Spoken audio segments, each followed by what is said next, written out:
I mean, I'm just saying a Flurkin is the president we deserve.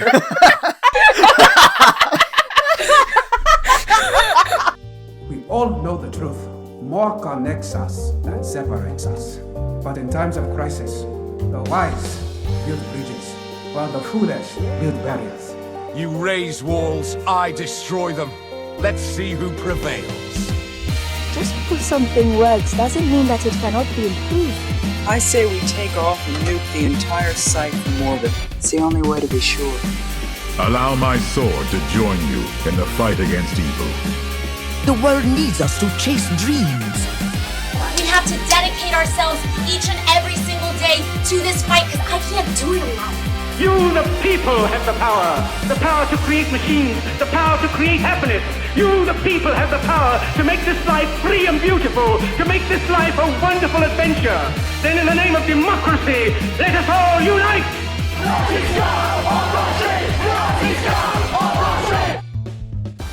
Welcome to At the Movies. Captain Marvel, the movie I hobbled on a broken foot to see. Poor Paul. I'm Jen. I'm Daniel. I'm Paul. I'm Alex. And Paul did indeed have to hobble on a broken foot to see Captain Marvel, but it was worth it. Yes, it was worth it. Spoilers, it was worth it. So yes, as previously mentioned, we are going to be discussing Captain Marvel, the newest entry to the Marvel Cinematic Universe. And if I recall, the first one headed by a woman. Whoop, whoop! Yep! And directed by a husband and wife directing team, so there was a woman in half of the director's chairs, too. It's too much! No wonder the incels hated it! Let them hate so long as they fear. Well, we will discuss further why a particular set on the internet hated it, and why their tears are delicious candy that give me life. Such delicious candy. And actually, Sean and I just had a recording, which will now be last month when this airs, that everybody can listen to on our Patreon, where we discuss the delicious tears.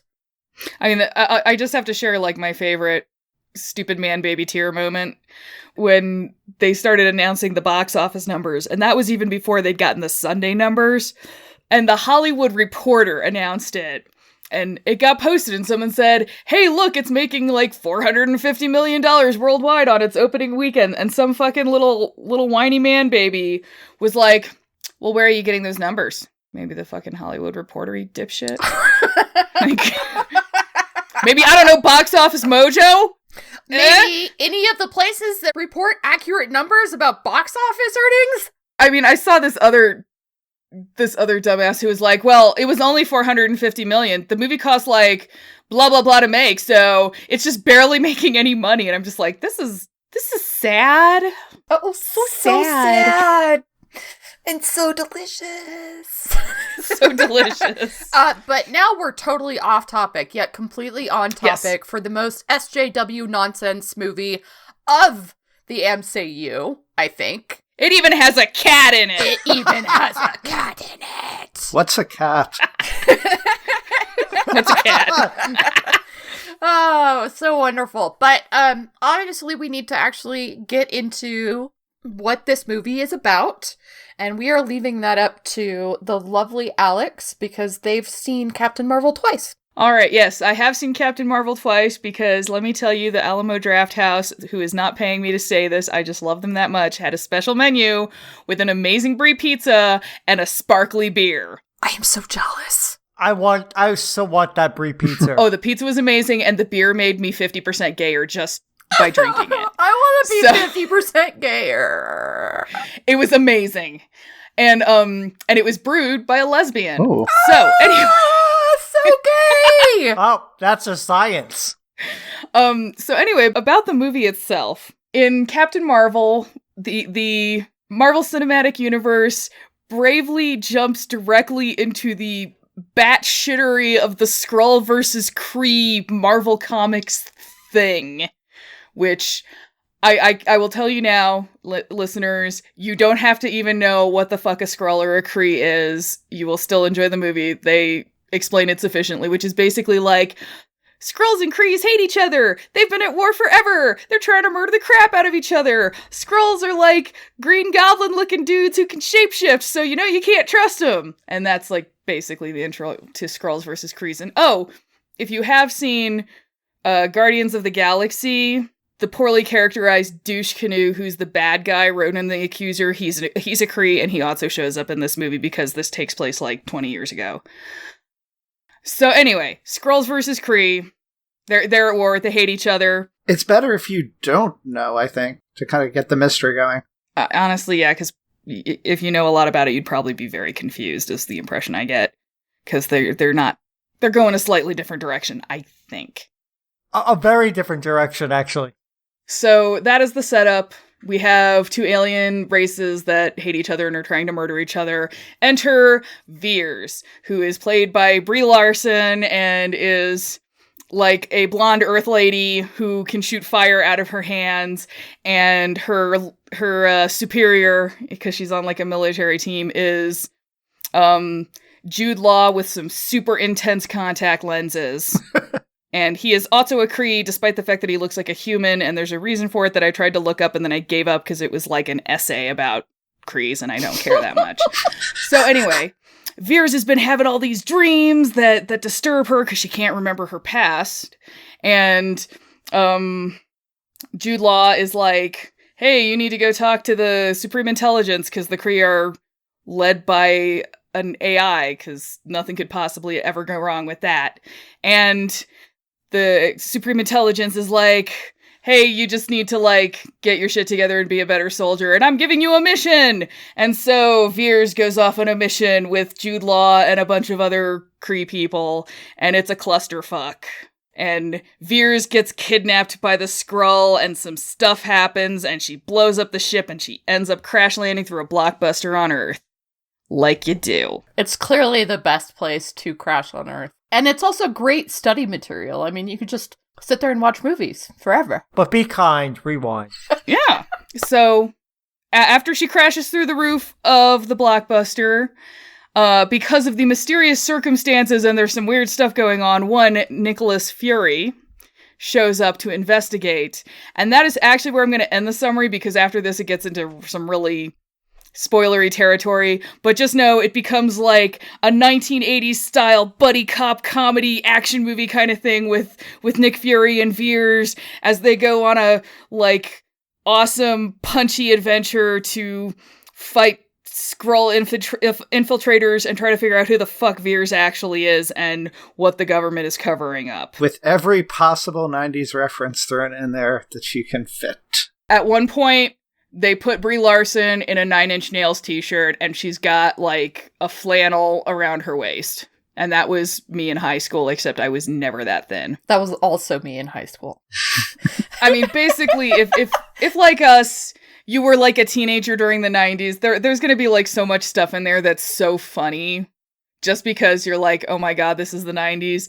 When Veers crashes through the roof of the blockbuster and she's like looking at the tapes of The Right Stuff and then blows the head off a True Lies cardboard stand-up, I lost my shit. Oh my god, that just made me really want to go rewatch True Lies, like in a really major way. Yeah, I mean, it's got some problems.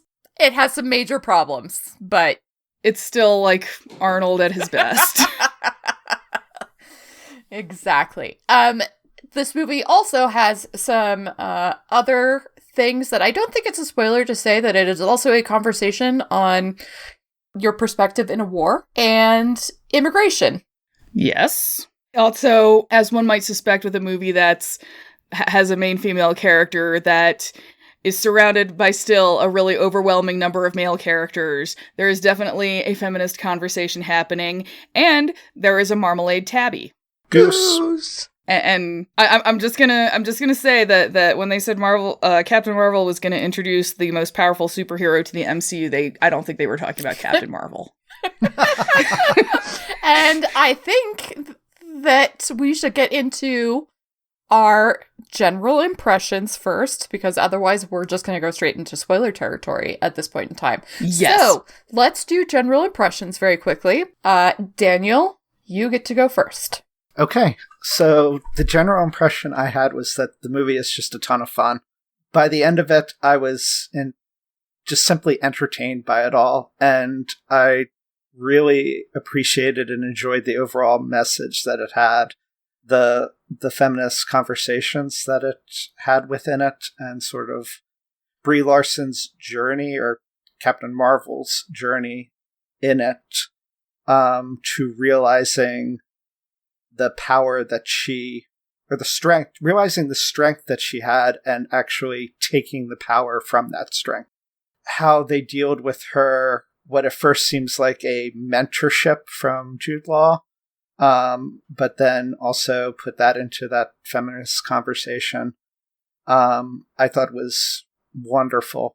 And I'm curious to see it again, because my first impression was just confusion, because you're thrown into the movie, and having not read or known very much about the Kree Skrull background, I was just kind of lost of what the heck is going on at the beginning of the movie. And so the fact that it was hugely entertaining and balanced between sort of the plot developments and kind of fun stuff, allowed me to go along with the ride, where I was just kind of confused at the beginning until it started to make sense and they started pulling plot threads together, and you began to realize a bit of Veers's backstory of what she had forgotten.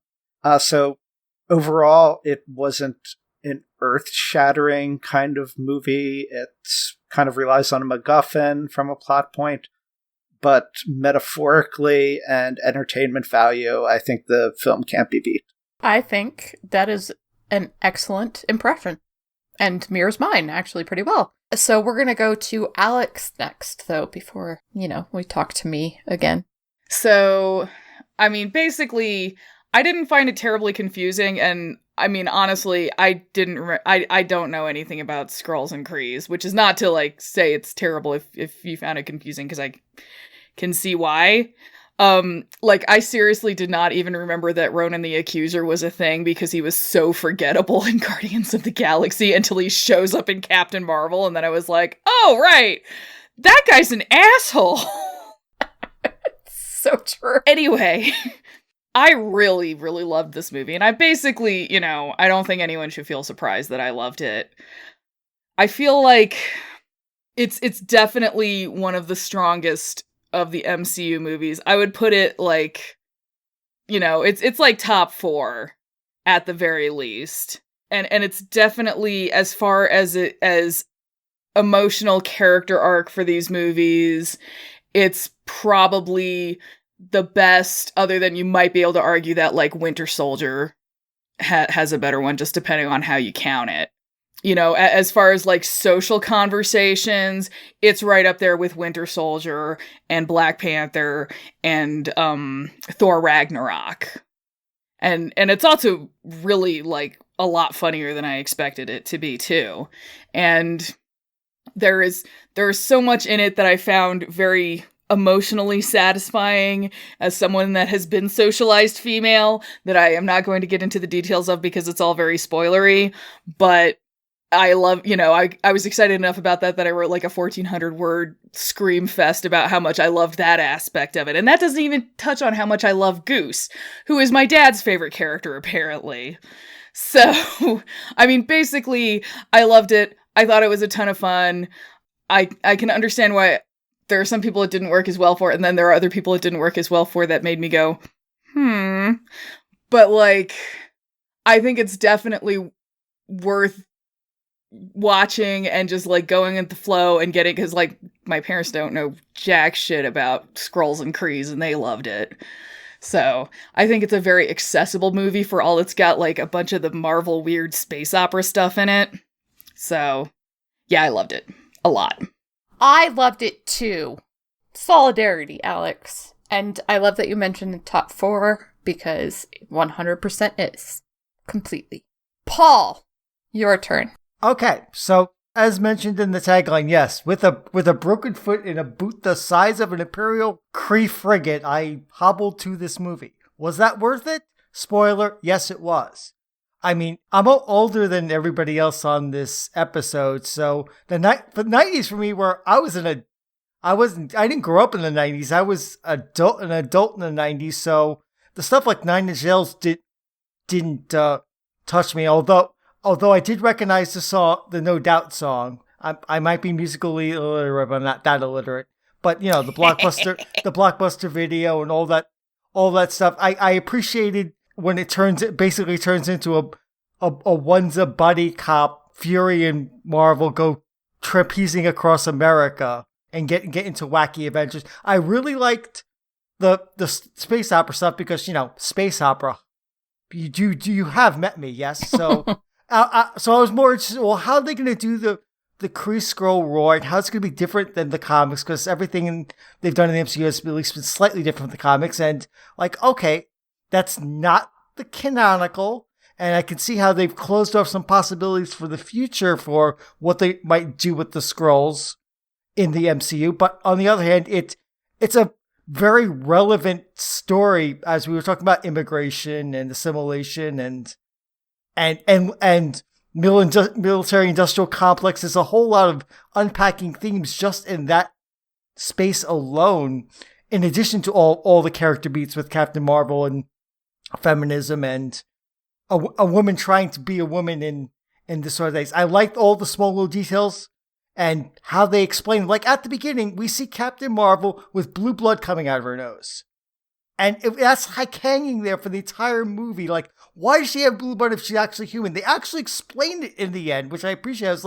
I was ready to be upset. Like, they never explained that. And they actually do explain it. It's like, okay, the movie is smart enough to actually want to tie off some things and actually make it all make sense in the end. And I was really, really entertained. This is one of those movies that when it's available on Blu-ray, I will buy it the week of purchase. Absolutely, positively.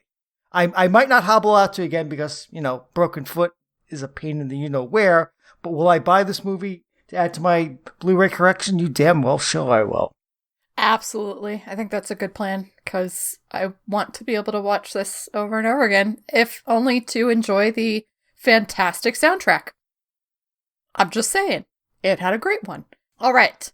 So, my general impression, as somebody who, I'm going to go a little bit wider because I am a longtime Marvel fan in terms of the comics. I read, the Avengers and the X-Men back when Carol Danvers was first introduced 60 odd years ago. And back then she had a different name, which I'm totally forgetting right now. But, and then she became Miss Marvel, which was totally awesome. And then completely recreated her and turned her into Captain Marvel in 2012. And then we got Kamala Khan as Miss Marvel. And all of those have been just wonderful developments in the Marvel comic universe. Within the MCU, of course, it's perfect that they're using Carol Danvers as that extra character of the Avengers, connected to the Avengers, but also connected to the entire massive universe that exists there. Not unlike Guardians of the Galaxy characters do for us, right? They introduced us to the space side of things. But Carol is heavily involved in all of that as well once she becomes Captain Marvel. And she is dealing with some of the same issues that are in this film. So all of that was really nice for me to see as a comic book fan. And as an MCU fan, in terms of how they dealt with the Kree stuff versus the Skrull stuff, which you also get pieces of in Agents of S.H.I.E.L.D., for instance, they've all fed into what Captain Marvel the movie is. And I've really enjoyed seeing that develop on sort of the grand scale of the MCU specifically. And then this was just, as Alex said, this is definitely a top 4 MCU film. It's definitely not the best MCU film as a film. I think it's probably the most fun movie of the MCU, although it ties for that with Ragnarok. I mean, I will challenge you with Thor Ragnarok on that one. Yeah. Yeah. Right. Yes, exactly. That's a totally fair challenge. Ragnarok is just ridiculously good fun. And I mean, you really just can't beat Tessa Thompson with all of the fireworks going off behind her. I mean, you can't beat that moment It's also beautifully shot. And you didn't really have those epic moments in Captain Marvel.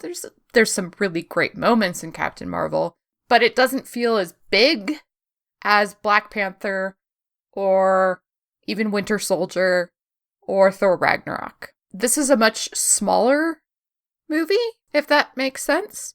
It's more contained, it's more personal, and that's part of the reason that I absolutely loved it, because we really got to see, especially since this is an origin story, we really got to see those moments, those beats that turn Carol Danvers' verse into Captain Marvel. Right, it's all about self-discovery. Yeah. Exactly. I loved that, and I really genuinely appreciated that. It's not unlike Captain America the First Avenger in that regard.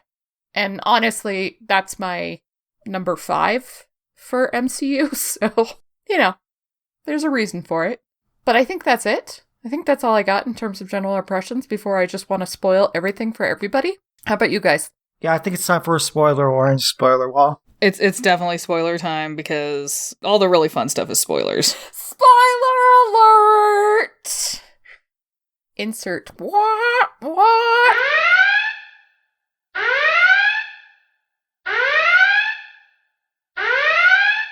The spoiler wall is now up. Alex, is there any particularly large subject that you're like, oh my god, I have to talk about it? I want to talk about Goose. No, I'm just kidding. I do want to talk about Goose, but let's talk about feminism. Yay, feminism! So, there is so much in this movie. Like, I hardly even know where to start. Actually, no, I know exactly where to start. Let's talk about the fact that this movie feels like there are so many women on the screen, and then when you think about it and count the number of women versus the number of men, it's really fucking sad because it feels like there's so many women and there's still like twice as many male characters. But they're all trash, so just throw them out. Except for Fury. Even his mom calls him Fury. Though if you go back and watch like Winter Soldier, everyone calls him Nick, so I don't know if he's just chilled out in the last 20 years or what. Presumably, yeah, because he's pretty hardcore about that Fury thing. I think he's trying to be like his impressive, like, rough and, he's being the gruff partner in the buddy cop thing. Anyway, but like, so you get like Carol and Marvel, and you get Carol and Maria Rambeau, and you get Carol and Monica, and they all get to talk about things that aren't boys. They get to talk about like being friends and saving the world and shit that matters and have long conversations that don't center around men. So yes, guys, this movie definitely passes the Bechdel-Wallace test with flying colors. Like the fact that the most formative relationship, I mean, for all that it's got like this great buddy cop comedy thing going between Carol and Nick Fury, like the emotional heart of the film is the friendship between Maria Rambeau and Carol Danvers. And the daughter. And Monica. Yeah.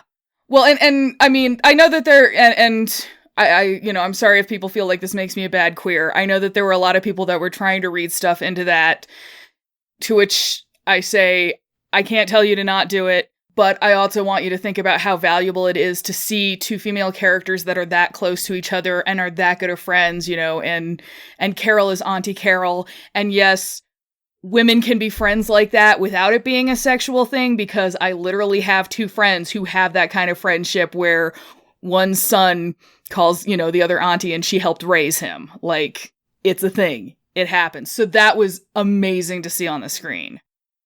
Sort of along with that, they don't kind of make a relationship out of Fury and her too. Oh, bless. Which you would expect like some kind of 90s or 80s buddy cop movie to do, to kind of insert things in there where they're starting to fall for each other. And you don't get that on either side of this, of either of those friendships that she ends up forming, which I agree with you 100%. Then I really appreciated that they didn't go that direction.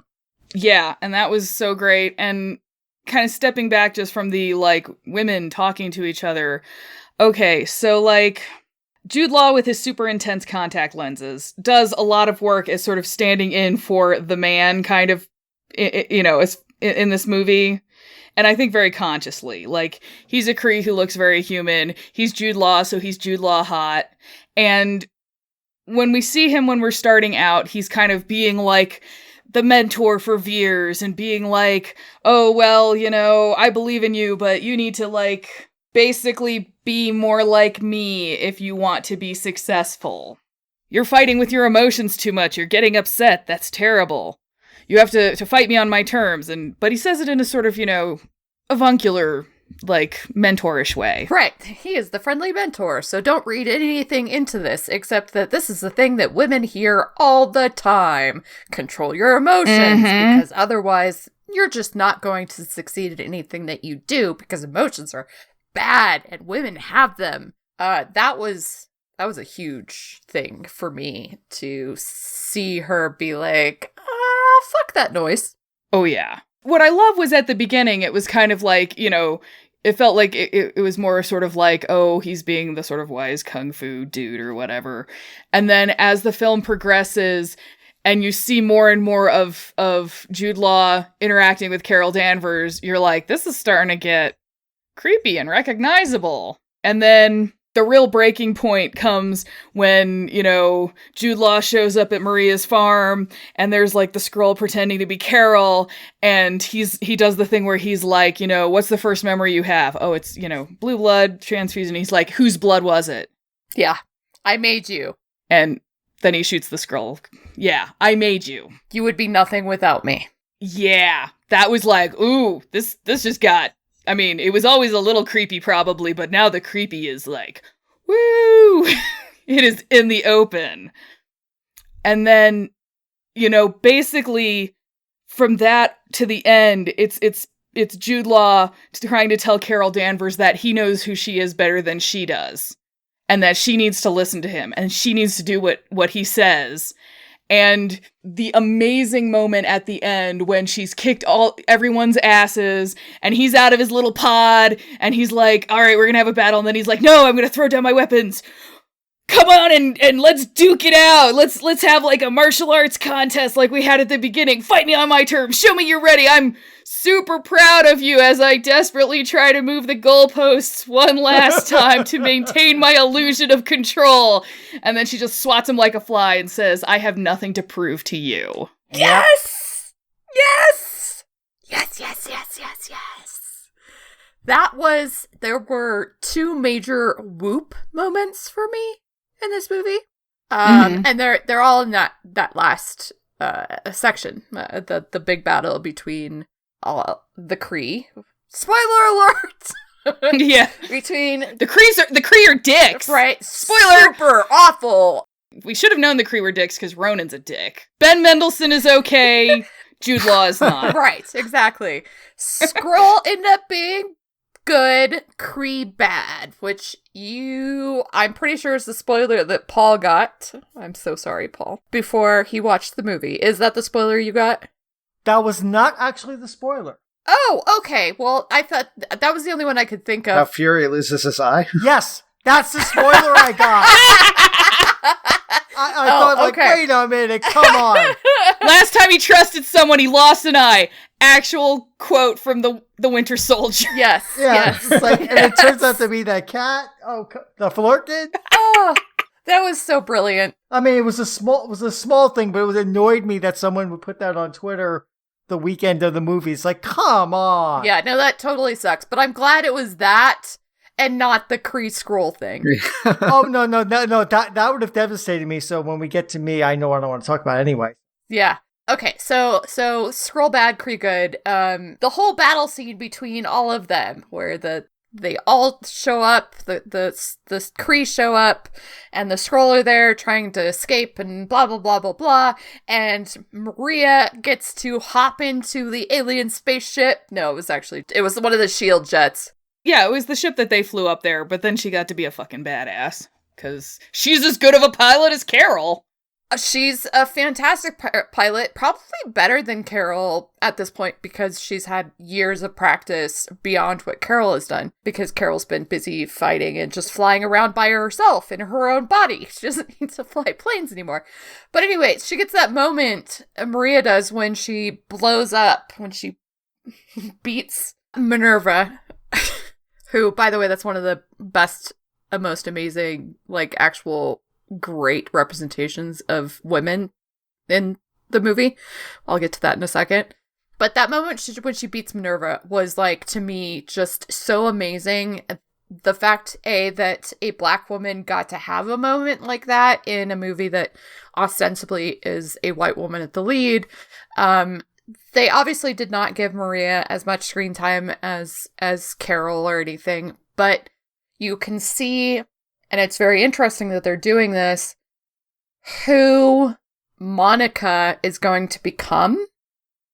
I was wondering, because I was just like, if we don't see Monica in a future movie as like some kind of fucking badass engineer, I'm gonna riot. Because they're broadcasting it. She's not going to be an engineer. Well, she might be an engineer too. Monica Rambeau was actually the original, second Captain Marvel. Mm-hmm.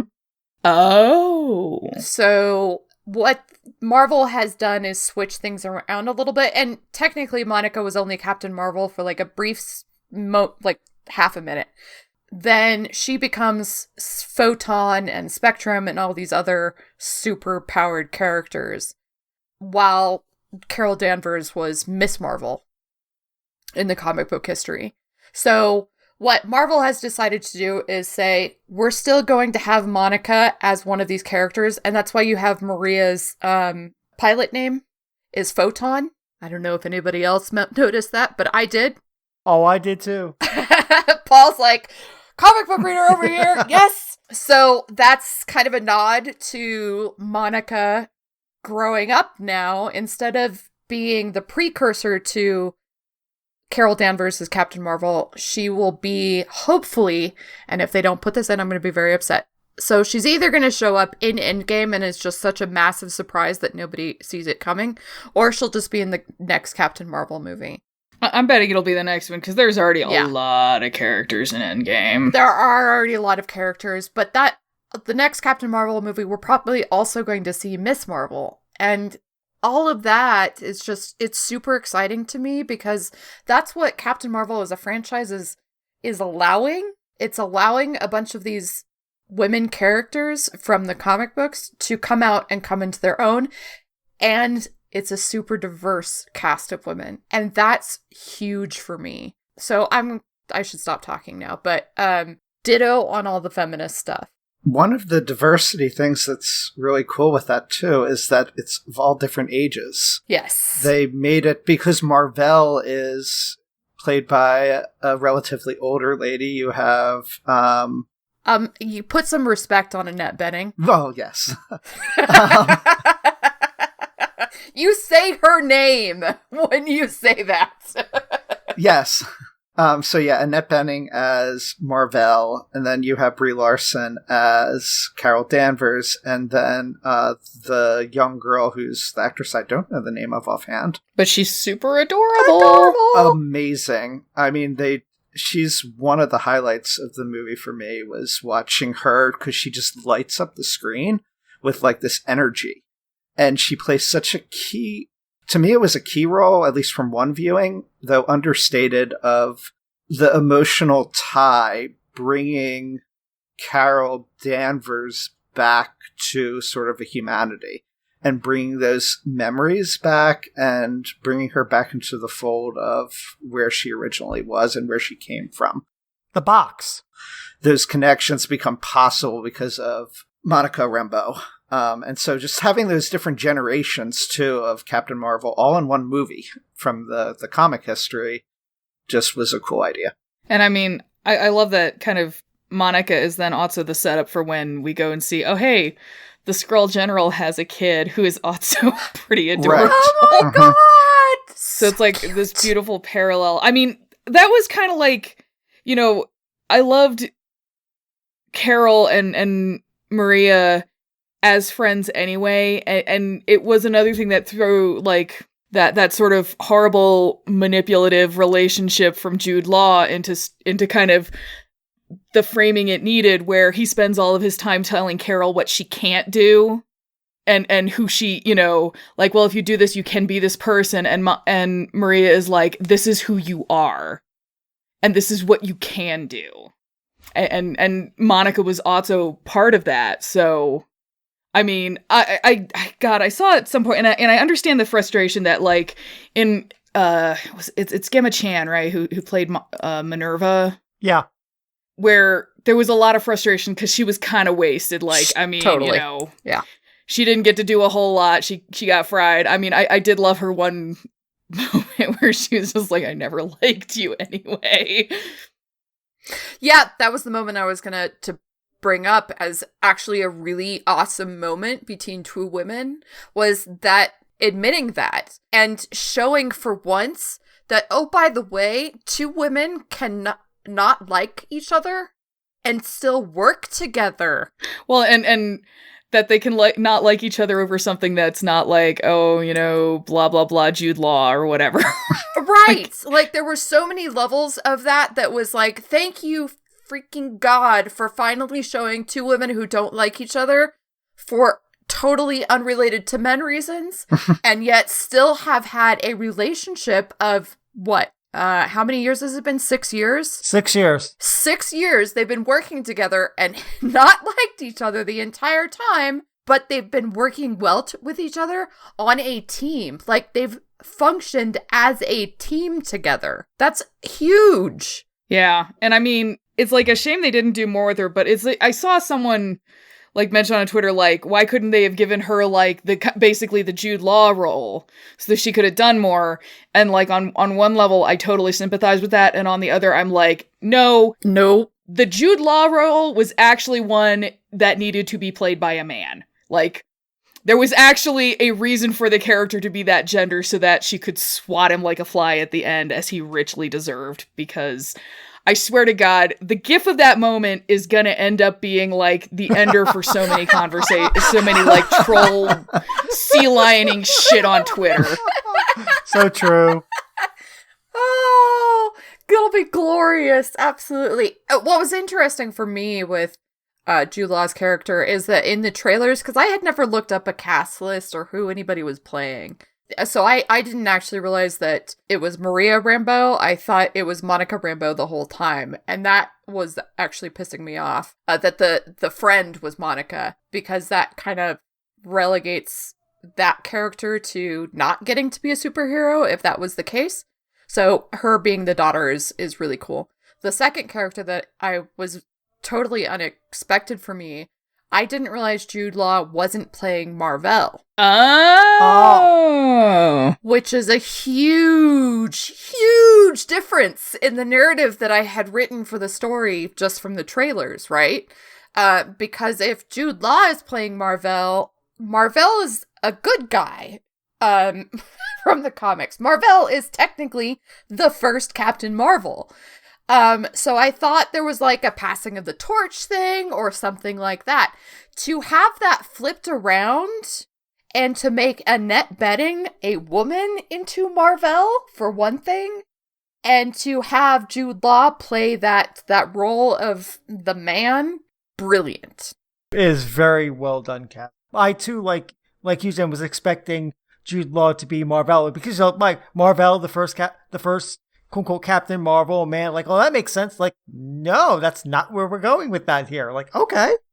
I was so happy I was wrong about that, to be honest. Another thing that someone said a little earlier that made me think of this, to appreciate now a little more, is that Monica Rambeau is also kind of the first one, if I recall, that really sees the Skrulls for who they are. And you see, like, the scene of her talking to one outside and doesn't have the fear. I mean, yes, they're in disguise at the time, but even afterwards, if I recall, she seemed to be the one that was most connected with, like, Ben Mendelsohn's character quicker than the others. And so you get that feeling that they're the side that sees people for who they really are, as opposed to Jude Law's and the Kree side, where it's not who you are, it's how we define you. That we're making the narrative for you of how you're going to be cast in reality. Hail the conquering heroes! You know, they are the colonialists. Mm-hmm. Yes, exactly. For the good of all Kree. The noble warriors, or whatever she described her as. Monica's the one who has that. She's the one who says, your eyes are perfect, don't change them. Mm-hmm. or your eyes are beautiful or something to the little kid when Ben Mendelsohn is talking about his pretty blue eyes. Yeah. And if you want to talk about casting, how about the fact that Ben Mendelsohn, who's like, yes! like a perennial villain. Yes! And then he just fucking kills it as this sort of complicated, not like, Wonderful has never done any wrong. Like, I mean, that moment when he's just like, it's this war, my hands are filthy too. Yeah. Just that line delivery. At the same time, great comic delivery too throughout it. Yes! Like at the drop of the hat could go from really serious to really like funny. Flat out funny. I totally agree with that. That actually leads us, I think, to one of the other big topics. I'm going to let you kind of lead with this, Paul, because you mentioned the Skrull versus Kree being kind of the thing. Oh, yes. That you might be talking about. So why don't we let you get into that now, since we are talking so over time at this point. Okay. So going into this movie, I mean, my conception of Marvel and the Kree Skrull was basically kind of like the Sontarans and Rutans in Doctor Who. Big implacable enemies. One's a shapeshifter. They fight endless giant wars against each other. They both have large empires.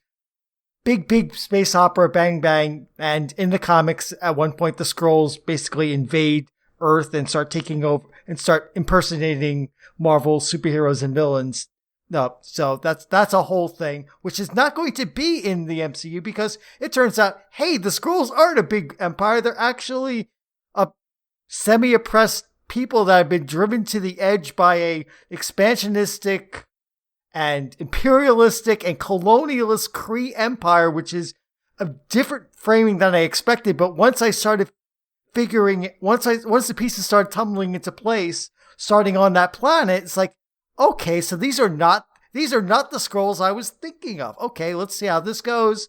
And then, so when the Skrulls finally reveal themselves to be not the implacable villains that we had seen they were when they finally come to the farm, I began to see that they've cleverly recast this narrative in a completely different imbalanced power relationship, which kind of makes sense. So rather than having Captain Marvel basically be one part of a unit in a big empire versus big empire war, which is fine, now we have, for the last 20 years between the end of this movie and Endgame, we basically have had Captain Marvel fighting in this very imbalanced war, which is a very different dynamic, and I'm really curious as to the adventures she's had in the 20 years between the end of this movie and the credit cookie where she shows up again. Spoiler, she shows up in a credit cookie. Yeah, let me tell you about the only thing that could actually get me to be excited about watching fucking Endgame was that credit cookie. Where's Fury? Well, that credit cookie and then seeing her meet Thor in the trailer, which was a wonderful moment. Has everybody seen the trailer for Endgame? I've not actually seen the trailer. I am actively angry at that trailer because if you're going to have that many characters say whatever it takes and you don't use the Imagine Dragons song, you can go fuck yourself. Yes, but the moment with Thor is still amazing. True. Has there been more than one trailer? There was just one that dropped just recently, and it has this wonderful moment when Thor shows up and tries to intimidate Carol. Huh. And she doesn't let him, and in fact just kind of quirks a smile at him. And you know that Brie Larson quirk of a smile. It's just a fantastic thing as it is. And he tries to intimidate her with the hammer by grabbing the hammer while staring her hard in the eyes. And she just, quirks that smile, and then he says, "I like this one," or something like that. No, that is actually what he says, which is like the most Thor thing to say. It's a great moment, and I have to admit that I am looking forward to seeing how that works out. And I'm with Thor on that sentiment too, because I went into this knowing nothing of Brie Larson. I don't think I've ever seen her in anything. So I was completely agnostic about casting, a blank slate going in, and Brie Larson is one of the strongest things about this film. I mean, people talk about Jude Law, about Annette Bening, about Samuel L. Jackson, the really great cast of characters that there are, Ben Mendelsohn. But by far and away, the one that impressed me the most was Brie Larson. And the range that she had of how she dealt with all the range. I mean, we start off with her showing up at Jude Law's door in the middle of the night because she can't sleep and she basically wants to work out this thing with him. And I mean, Jude Law basically kicks her butt until she starts using her powers, and then Jude Law tries to slam her down, saying you're not supposed to use that. But they start off with the whole character beats right from the beginning of who Brie Larson just inhabits this character.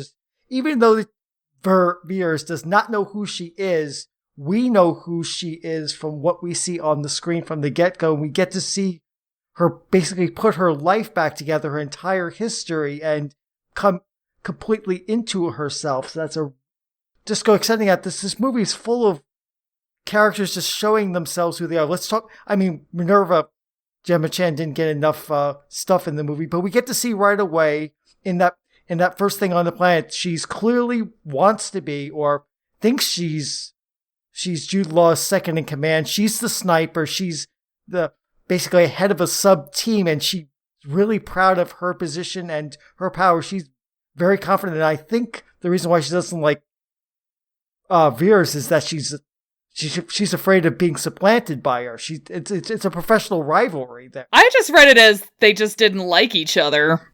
I don't think so. Yeah.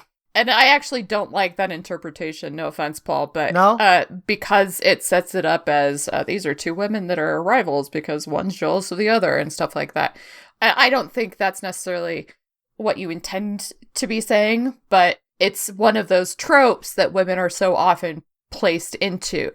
Fair point. So for me, it was just two people who don't like each other. They just happen not to like each other because Minerva is exceedingly capable, and she also knows exactly who she is. There is no rivalry here because Minerva also knows who Grrl is in reality, and she knows that she will never be supplanted in the eyes of Jude Law's character on Rag or something like that, because he's always going to keep Grrl down to just enough because he doesn't want her to be powerful. He really just wants her to, at some point, probably remember those coordinates, but not so much that she realizes who she is.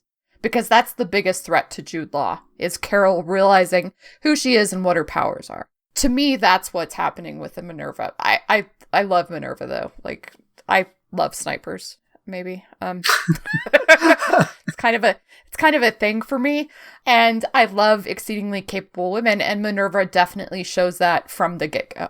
She knows what she's about, and she's going to do her job, and so I really appreciated that character. But I feel like we have officially veered off the conversation about the imperialism of the Kree and the whole aspect of what is actually going on in this movie. Paul, you were touching on it. The Skrulls are they're refugees. They're a displaced population. They've been scattered through the galaxy. They're war refugees. I mean, you can read Syria, the Middle East, any number of conflicts into this, or if you want to go with the 90s, since it's set in the 90s, the whole the Balkan Wars conflict, as far as people being displaced from country to country, being under threat no matter where they go by a voracious, avaricious military machine that is shading the truth very carefully so that the population, and more importantly, its soldiers, think that, we're fighting a glorious war against this giant, implacable enemy. And no, you're not. You're being imperialistic assholes and trying to exterminate people whose worlds you're conquering. So yeah, not so much. But they're moving to our worlds and are destroying our way of life. They're destroying our way of life. Yes, I mean they play up all the imperialistic, jingoistic tropes, and it's even worse than AI is. I mean, supposedly an AI of logic and reason is doing this. So it's Annette Bening. Okay, yes, everyone sees the AI differently. That's one of the things we never get to see any other but Annette Bening. But Annette Bening is prosecuting a war. Sinister and terrifying. Sinisterly and terrifyingly prosecuting a war under false means.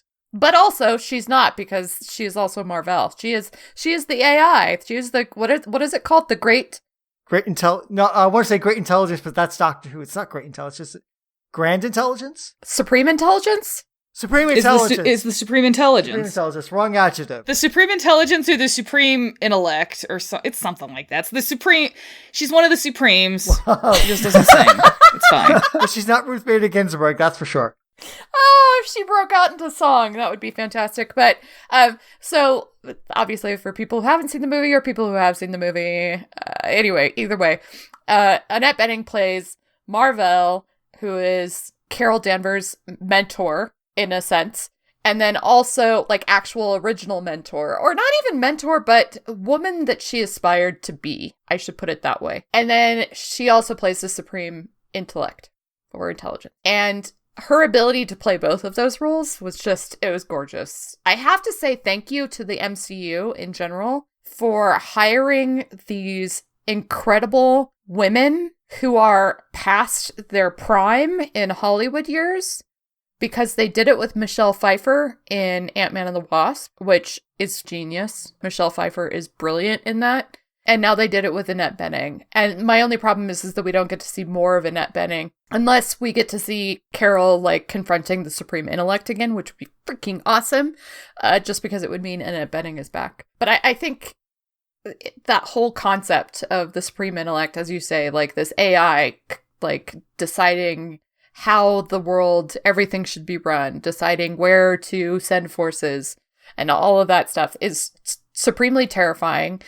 The Supreme Intellect and the Kree, it turns out, are not unlike Thanos.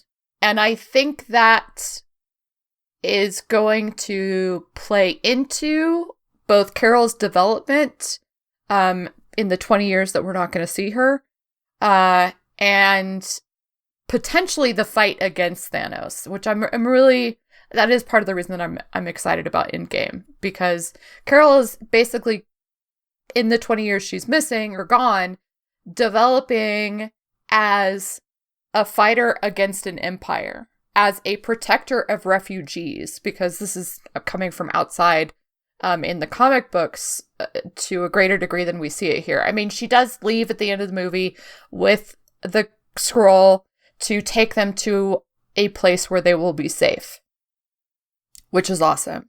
In the comic books, you get a little bit more of her doing that, like actually going through the process of protecting refugees and making them a place in the universe where they will be safe from the Skrull Empire and other certain characters that have shown up in the MCU as well. And I love that that's who she is as a character. I love that that's what we get to find out who she is at the end of this movie as a character. This is a woman who feels deeply. She is, what is it that people have been saying? The difference between her and Captain America. It's something like, when Captain America gets knocked down, he gets back up again because it's the right thing to do. When Captain Marvel gets knocked down, she gets back up because fuck you. Yeah, that's it. Thank you. Greatest quote. I just love it. And you see that. I mean, it is also the right thing to do, but she is not going to back down. And they even make that explicit in the movie when the Supreme Intelligence is trying to beat her down, showing that without the Kree and everything else, she fails. And we get all these scenes throughout her life of her falling off the bike and getting knocked down and falling off the rope. But then she realizes who she is by then showing the subsequent scenes in her own mind of her getting up and going right back at it, be it on the bike, on the rope, or everything else. When she gets knocked down, she gets back up again and is ready to take you on again. That quote also gets to the critics, and not the criticism at the level of, oh, this movie is not going to pull the box office draw that a good movie would because of imaginary reasons, but the criticism from some that a woman shouldn't get back up. And so it's the idea that Captain America, that's his job. He's there to do the right thing. It's the man's role to get back up and solve things and take care of the children, take care of the women. Where the woman, when she gets knocked down, no, stay down. It's okay. We'll take care of this. And so it's that idea that that's not really what it should be. That's not what the case is. Yeah. Welcome to not reality. Yeah. And I read a very disturbing review of the film from someone who railed against the movie for encouraging women to take manly roles in society, and that it was going to be a downfall of society. Fuck off. If this kind of thing continued and such. And so, oh dear God. Unfortunately, there are people out there like that. Yeah, I mean, I have a friend who let me know that someone that is part of a member of her family was like, you know, he couldn't empathize with Carol, especially after she swatted Jude Law. And I was just like, that's your problem, dude. If you can't identify with that, you need to kind of examine where you're coming from. Wow. That boggles the mind. Oh, especially since one of the reasons that moment is great is because it defies the expectations that movies have been giving us our entire life. And with a woman doing it, which is the best part, obviously. This is like where the major feminism plays into it. But so all of our lives, we've been led to believe that the villain is going to get a monologue, and then the villain is going to be given a fair fight because somehow that's the right thing to do. Right? That's what we've all been taught. Because of course you give the villain a fair fight because he's just another man, and therefore he should be given a fair fight because it's the rules of engagement, honor. The rules of engagement, right? Yeah. There are good people on both sides. So it leads us to believe that's what's going to happen with Jude Law. And Carol just looks at him like, are you kidding me right now? And then blows him away, right? So to have a woman do that, it makes sense that certain men are up in arms about that because they've been led to believe their entire lives that men fight fair. They're supposed to fight fair. You know, you put your dukes up and the other guy does too, and you don't cheat and blah, blah, blah, and the right man wins.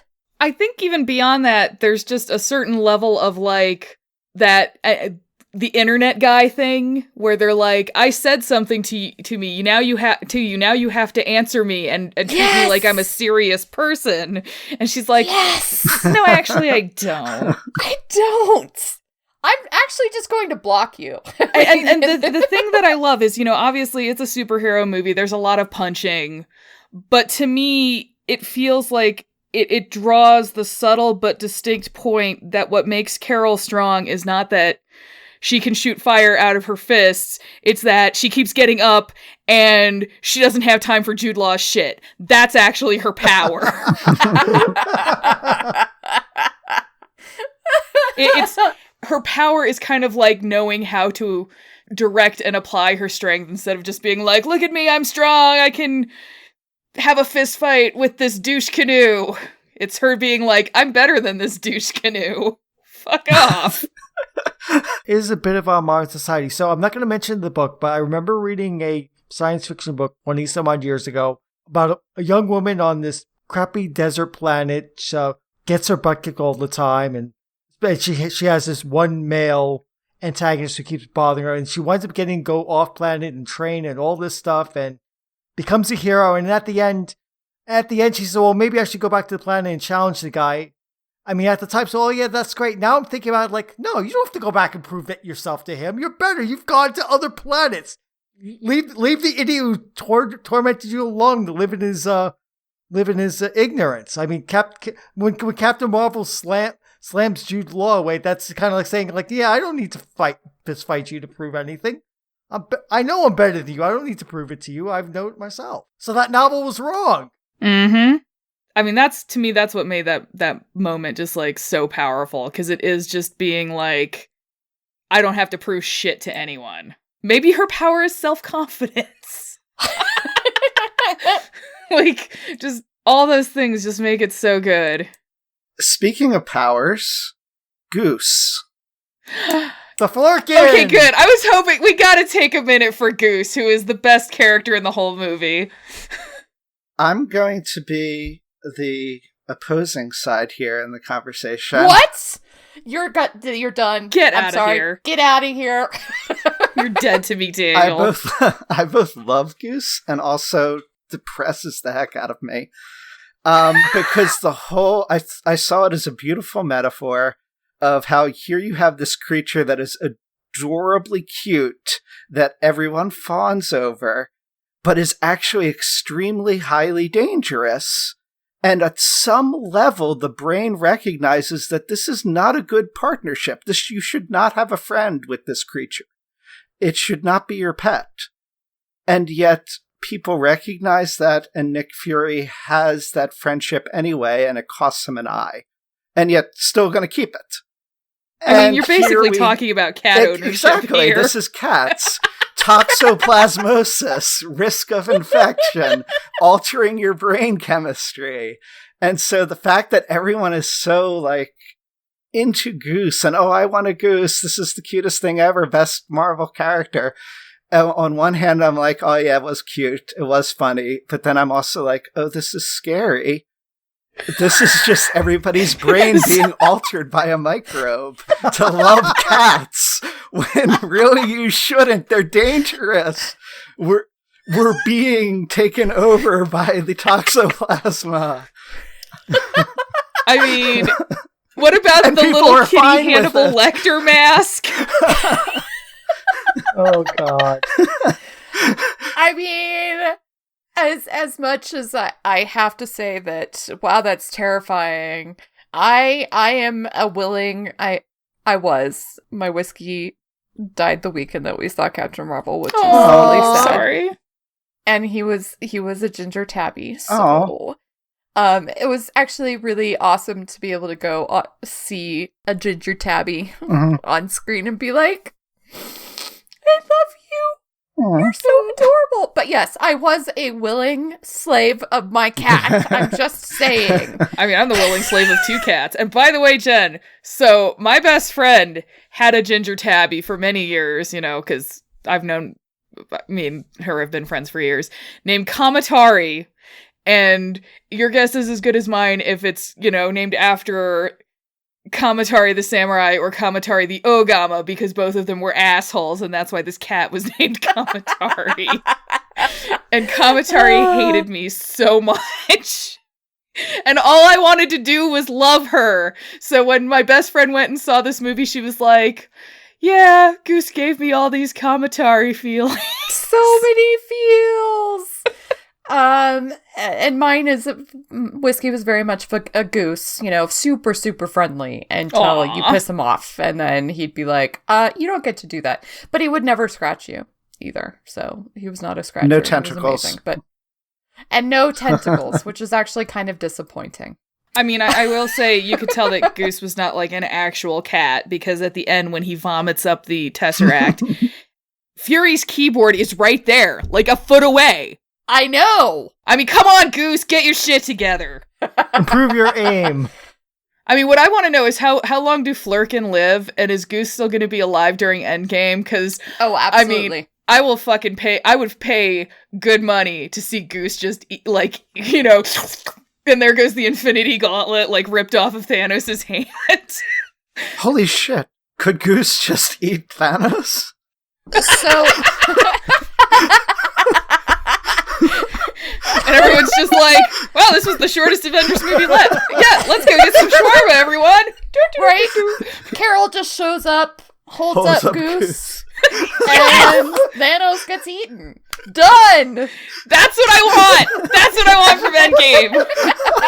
I want to see, everyone walking along in their little, space suits, and you get, Steve Rogers, and then there's, Black Widow, and then we see, Clint Barton, because apparently he's a thing again, and then you see, Goose trotting along in his little kitty spacesuit with his tail up. It's really kind of funny, because that was one of the things I was like, wait a minute, why didn't Goose go with Carol? And granted, it's because, that would break the continuity, but I'm pretty sure that at some point, Goose goes back with Carol, because Carol actually keeps Goose around all the time in the comics. So I'm hoping that actually becomes a thing in the movies too, because they're a great partnership. I mean, I feel like when she was like, escorting the Skrulls, I don't think she could have taken Goose with her, because I think Skrull Ben Mendelsohn would have put his foot down and been like, not in my house. Yeah, as far as I recall, all the Skrull are allergic to cats, so, like, that's a thing. As is Brie Larson, apparently. Yes, which may be the one reason that we don't get Goose constantly interacting with Carol and hanging out with her, because sadly Brie is allergic to cats, and I'm just so sorry, Brie. The CGI was amazing, though, for Goose. Well, they had a bunch of amazing cats. There's actually, I'll try to link it in the show notes. I think it was 4 or 5 cats that were playing Goose. It was like 3 main cats and then like some additional ones. And apparently one of them was a total diva. So, as cats will do. But now that we've grossly gone over time, I think it's time for final thoughts and grades. So, Daniel. Final thoughts. I don't know if I have anything new to say that I didn't say before. I really look forward to seeing it again, catching a few things that I might not have as strongly identified or missed the first time through. And grade, I would say A-. Not a perfect film, but for what it was set out to do, it succeeded. Totes. Alex. I just want to urge everyone who has ever had to deal with a douchebag on the internet to be the Carol Danvers you know that you are. I have nothing to prove to you. Goodbye. Love it. Grade. So, I mean, I loved it. I already ranted about it. Yeah, again, I would not say it is the best MCU movie. It's definitely top 4. I give it an A. It has Goose. My dad loved Goose, and my dad claims to not like cats, so there you go. Well, that's because it's a flerken, not a cat. So it's totally fair game. Yeah. Awesome. Paul. Yep. So my final grade for this is it's not the best MCU movie. That would probably be either Black Panther or maybe Thor Ragnarok. It's definitely top tier. So I'm just gonna give it a nice straight A. Fair enough. Casting Brie Larson in this and then putting her in a costume that is not super form-fitting or like showy or whatever made me feel like I could be Captain Marvel. Not just in body type, but that was part of it.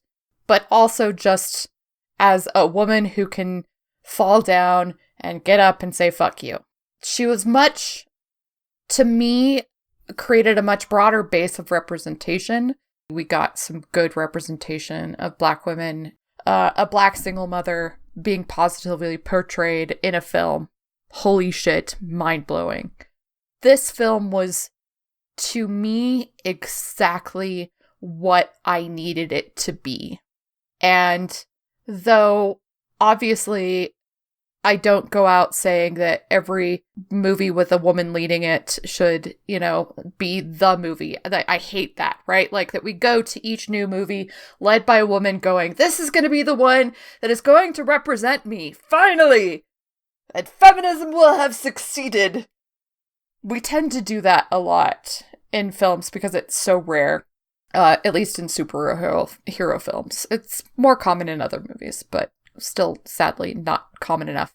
But the fact that I was able to come out from this going, wow, I felt seen by this. I felt represented by this. I felt like I could continue to be invested in Carol's story, in her development, in her fight. And that was huge. Also, super kick-ass, like, girl power 90s music. Yes! Hello? I mean, they have a fight to no doubt. I mean, come on. God, wow. Freaking awesome. Again, like I said earlier, it's in the top 4. It is not the top 1. But this is a solid A movie. It is good fun, great music, awesome fight scenes, the best portrayal of a woman that I have seen in a lead role in a really long time, and definitely an A. So our average is just slightly below. It's an A. 3 A's and an A minus. Jen has dictated that we are rounding it up to an A because we have nothing to prove. So, I guess that's it. We're done. It just took us way longer than usual because we clearly all love this movie, even though we only gave it an A, which is kind of hilarious. The movie had lots of things to say across a whole bunch of spectra. So many! Yeah. We didn't even cover most of them. We just covered 2 of the big ones, and mostly just the feminism one. With feelings! Yes! So many feelings! So thank you, Marvel, for doing that for us. And Disney, I guess. Whatever. Thank you, Daniel, Alex, Paul, for joining me this evening on At the Movies. Absolutely. Thank you. You're welcome, citizen. You're welcome. And as we end all of these, even though I am not going to be awkward about it, awkward ending and scene. Goose for President 2020.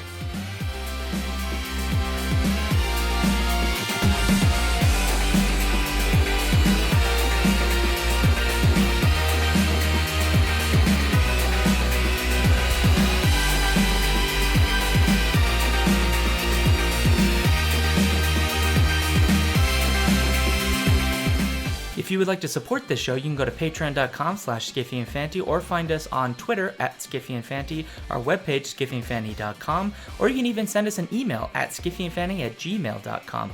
The intro music for this podcast was taken from Rock Thing by Creo. You can find out more about their music on freemusicarchive.org.